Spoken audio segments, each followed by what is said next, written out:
jërëjëf ñu ngi leen di nuyu yéen mbokk internet yi rawatina yéen ñi nga xam ne yéenay déglu Pakao TV ñu ngi leen di jaajëfal baax a baax seen émission bi nga xam ne ñu ngi leen koy defal saa su nekk di à la une ñu koy am saa su nekk fii tey sama premier invité di Pape Alé Diallo di sama grand frère di sama lépp Pape maa ngi lay nuyu. maa ngi lay fay Youssoufa di kontaan lu baax ci émission bi.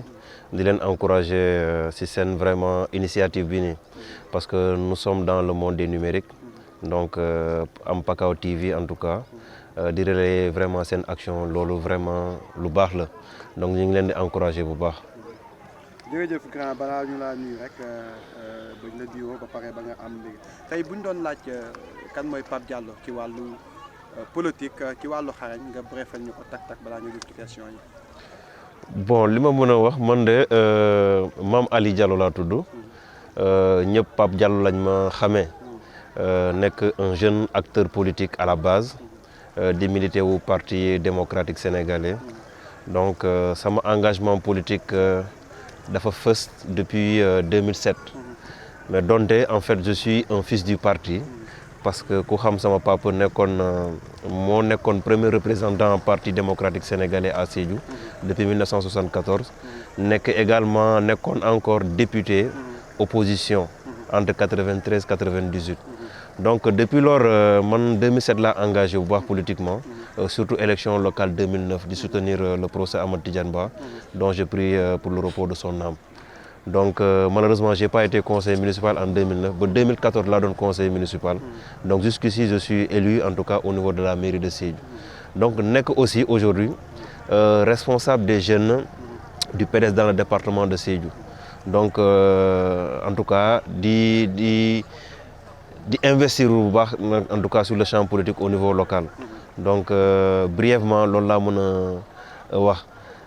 jërëjëf boobu moom leer na da nga wax saw palmarès ci wàllu politique bi muy lu am solo nga rawatina nag ci PDS bi nga xam ne yaa ngi ko doon wax ku dégg ni nga waxee ci PDS nga juddoo foofu nga nekk ba tey jii tey boo doon xool PDS démb ak PDS tey nga jàpp ne amul différence. c'est vrai que am na différence parce que parti bi ñu ngi koy créé 74 30 juillet ou 31 juillet de 74 ba tey donc déjà c'est normal que mu am évolution comme toute formation politique buy màgg day am en tout cas du sang neuf donc aujourd'hui effectivement PDS dafa am problème loolu il faut que ñu sañ ko wax parce que cassure yu bëri am na ñu bëri jóge nañ PDS dem créer seen parti je veux citer l'UCS de Abdoulaye Baldé beaucoup de formations récemment avec les Omar Sall avec le parti libéral démocratique donc loolu yëpp bokkoon na yu fragiliser le parti démocratique sénégalais donc effectivement on a des problèmes ça moom il faut vraiment oser le dire mais quand même nous aujourd'hui notre objectif c'est donner un sang neuf à ce parti là donner des responsabilités à ces jeunes parce que bu ngeen seetee il y a un an et quelques donc amoon na ay réaménagement donc on a vu le jeune Bara Gaye le maire de Yeumbeul occuper en tout cas un poste de responsabilité au sein du comité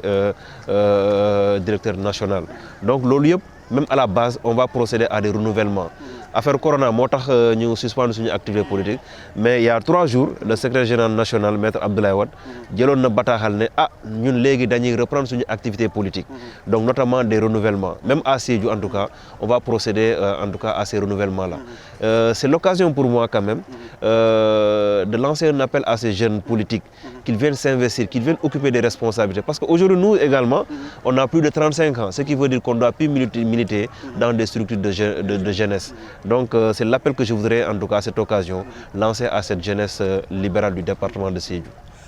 Comme ni nga ko waxee di la ci jaajëfal baax a baax ndax ngëm-ngëm dafa am solo yaa ngi PDS naam mais yaa ngi tamit koo xam ne conseil nga ci mairie de Sédhiou tey nga gis daaw ci ay weesu yéen a yoroon nguur gi Sédhiou melut tey nu meloon tey beneen camp bi moo ko defar tey ci mel noonu yow sa xalaat pour jàppale pas ci wàllu politique wala ci wàllu dara mais jàppale tamit askan bi bañ gën a gis seen bopp ci wàllu Sédhiou muy ci wàllu infrastructure comme tey ni ñu koy gisee gis ci wàllu domaine yu bari environnement bi tey ñi mbënn maa ngi nii di bari tey boo doon wax ci yéen même ci wàllu bañ parparloo ci wax tey boo doon wax ci Sédhiou tey bu ñu waree dolli cere dolli ñeex lan nga ci war a taxawaay en tant que jeune.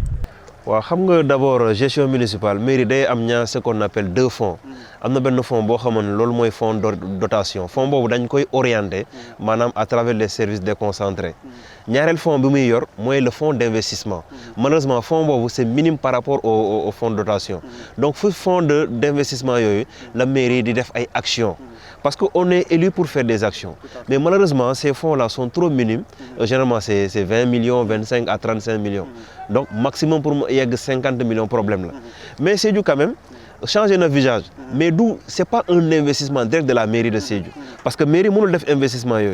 C'est les investissements du programme triennal de l'État. Ça, il faut que les gens quand même apportent en tout cas une distinction par rapport aux investissements qui sont en train d'être opérés à Sédhiou.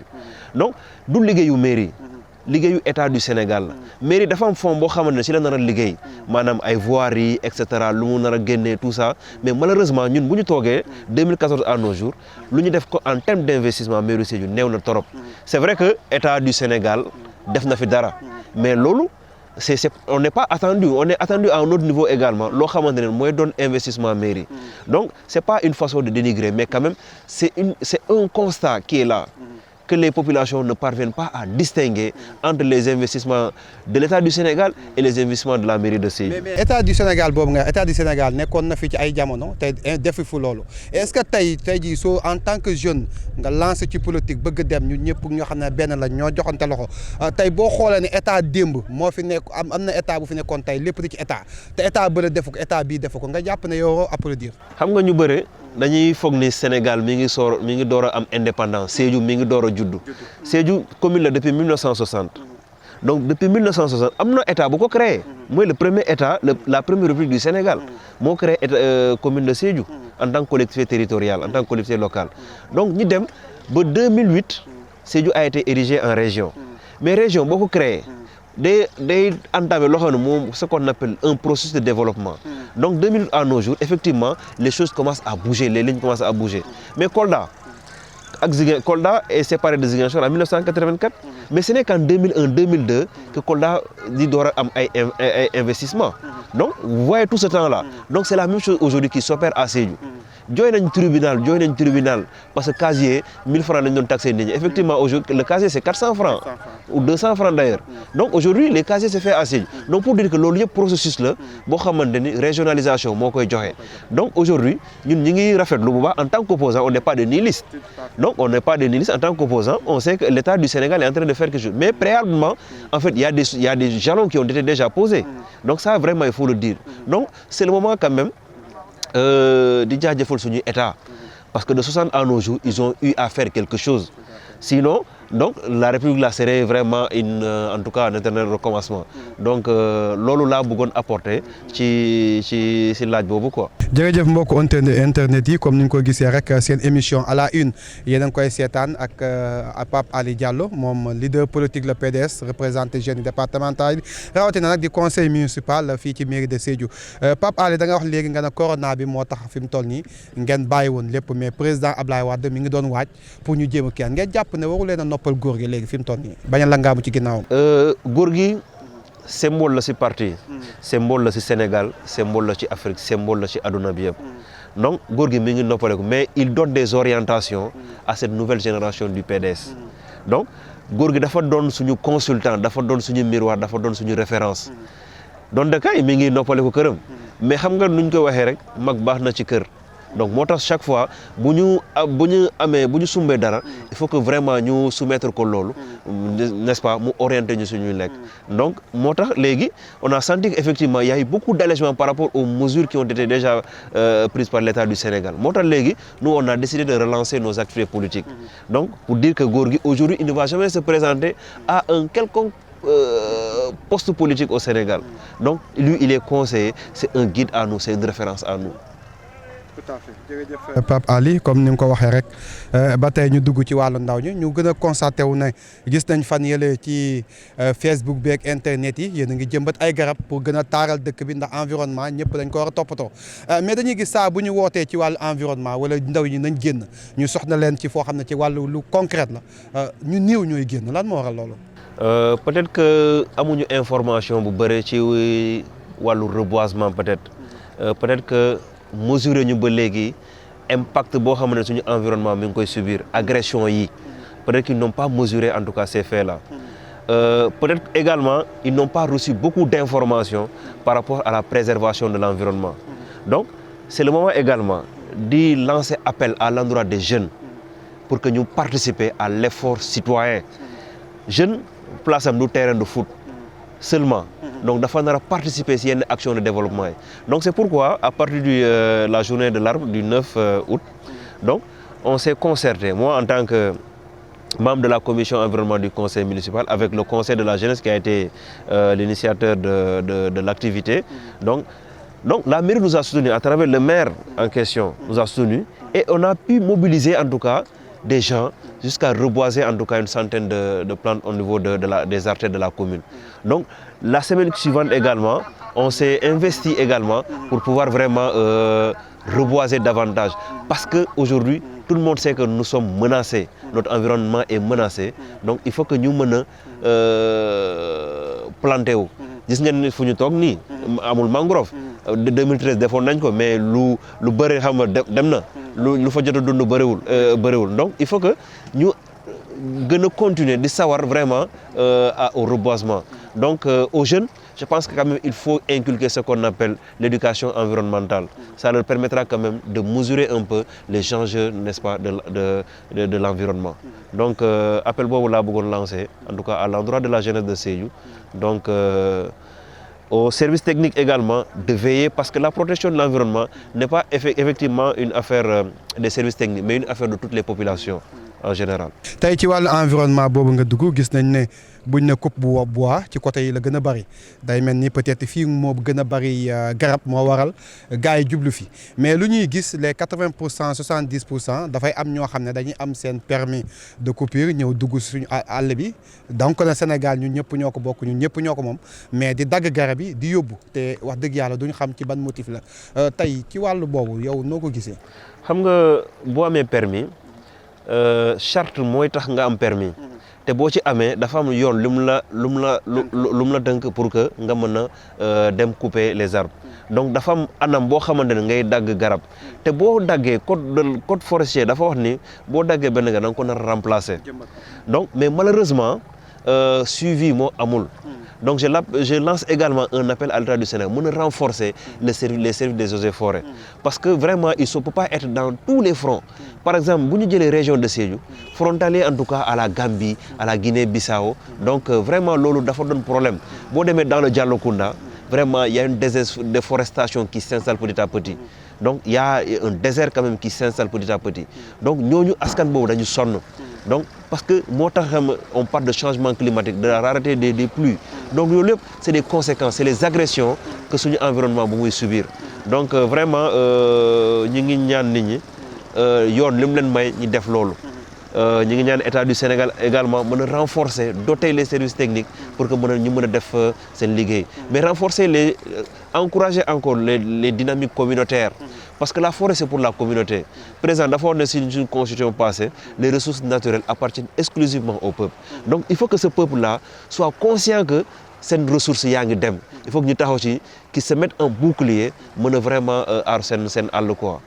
Arsène àll, non nga ko waxee waaye day mel ni jamono ji gars yi dañuy jàpp ne mbeddum buur la àllum buur la mais est-ce que aar na yomb tant que permis mi nga am est-ce que aar gàncax. non xam nga permis droit la aussi.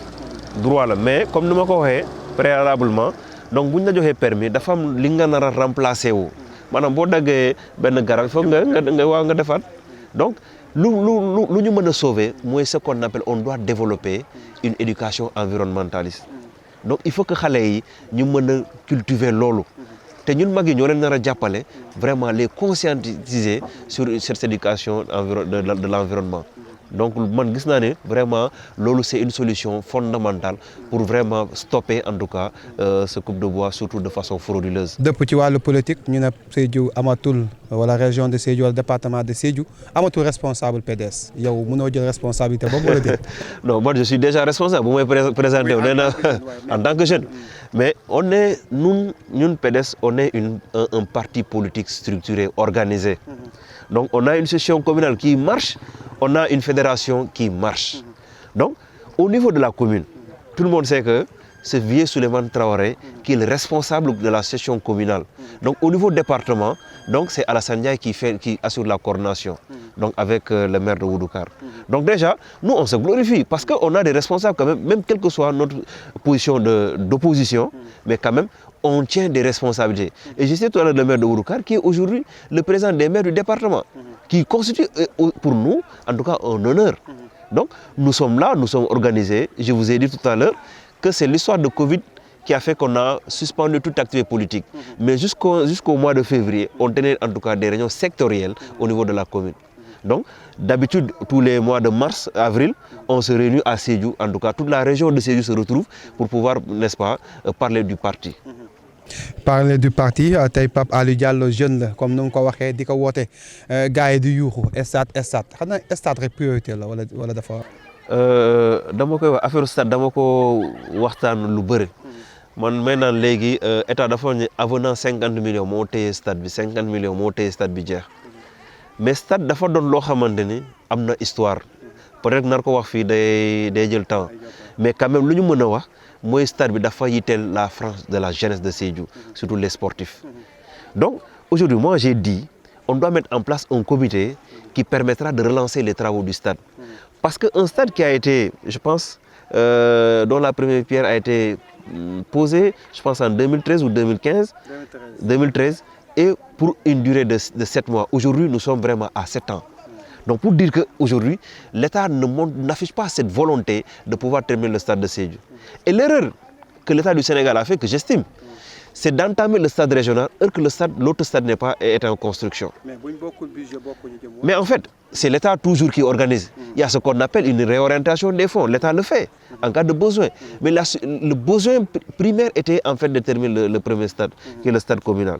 Donc on sait que la mairie de Sédhiou n'a pas ce budget pour pouvoir le faire.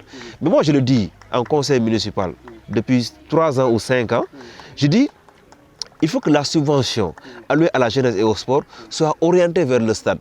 Parce que les jeunes de Sédhiou affichent cette volonté, n'est-ce pas, de jouer, n'est-ce pas, de montrer leur talent dans ce stade-là. Et mais jusqu'ici, vraiment, les lignes ne bougent pas. Je dis, tout Sédhiou qui travaille est capable aujourd'hui de donner 5 000 francs pour vraiment participer à la finition de ce stade-là. Je dis, encore une fois, je lance un appel en tout cas aux acteurs du sport et aux acteurs en tout cas des mouvements de jeunesse de pouvoir mettre en place un comité, en tout cas passer en tout cas à la quête pour qu'au moins chaque Sédhiouan qui travaille, ou bien chaque Sédhiouan un sac de ciment pour pouvoir vraiment terminer le stade là. C'est ça en fait. Donc c'est ce qui est attendu parce que l'État ne montre pas vraiment cette volonté d'acheminer vraiment notre stade. Donc c'est vraiment... Dernier mot avant nga nuyo candidat nga mairie wala doo candidat dama koy dégg. Xam nga soosé dañu wax ne dimu mo soro bam borom nga karaye. Donc xam naa le moment venu on va en discuter. Inch'Allah rabbi. Donc kontaan naa trop ci invitation bi comme ni nga ko waxee sa première émission là à la une sur Pakao TV. Donc maa ngi leen di encourager bu baax demander aux populations de suivre Pakao TV en tout cas en ligne. Parce que voilà, aujourd'hui, Sédhiou, on n'a plus un problème de visibilité en termes de communication. Donc, il y a beaucoup de médias quand même qui s'activent. De les encourager en tout cas cette jeunesse à s'activer, surtout dans des actions citoyennes, donc dans des actions politiques. Parce que quand on est jeune, on doit vraiment se battre pour son terroir. Donc, cet appel que je voudrais vraiment lancer à l'endroit des populations de Sédhiou. Et je vous remercie. Ok, jërëjëf mbokk internet yi seen émission la Sédhiou à la une ma amoon sama invité Pape Aliou Diallo nekk conseiller municipal responsable départemental jeunesse bi di ko jaajëfal bu baax a baax di am ci moom ci mbégte kontaan ba beneen bés incha allah ñu amaat benn invité jaa ngeen jëf.